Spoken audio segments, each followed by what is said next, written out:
Subscribe कीजिए Sumit technical को और इस बेल आइकन को दबाइए लेटेस्ट वीडियो सबसे पहले देखने के लिए। आज मैं अनबॉक्सिंग करने जा रहा हूँ पोर्टेबल ब्लूटूथ स्पीकर की। यहाँ आप देख सकते हैं म्यूजिक के ब्रांड के साथ आए हैं।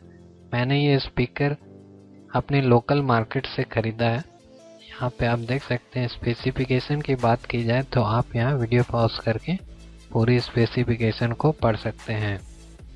चलिए बॉक्स को ओपन कर लेते हैं। बॉक्स को ओपन करने के बाद यहाँ पे आप देख सकते हैं आपको केवल एक स्पीकर यहाँ मिल जाएगी। बॉक्स के अंदर कोई आपको डॉक्यूमेंट तो नहीं मिलती है, आपको केवल यहाँ स्पीकर मिल जाएगी। स्पीकर की बात की जाए तो ठीक ठाक की स्पीकर है। ये आपके बेस वाले स्पीकर। यहाँ पे आप देख सकते हैं आपको चार्जर का एक और एक ऑक्स का केबल एक ही पॉइंट पे मिल जाएगा।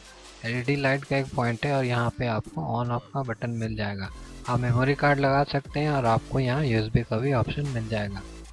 उसके बाद यहाँ पे आप ऑन करके देख सकते हैं किस तरह की लगेगी। अगली जो वीडियो आएगी आप यहाँ पे उसका साउंड को सुन सकते हैं ये किस तरह से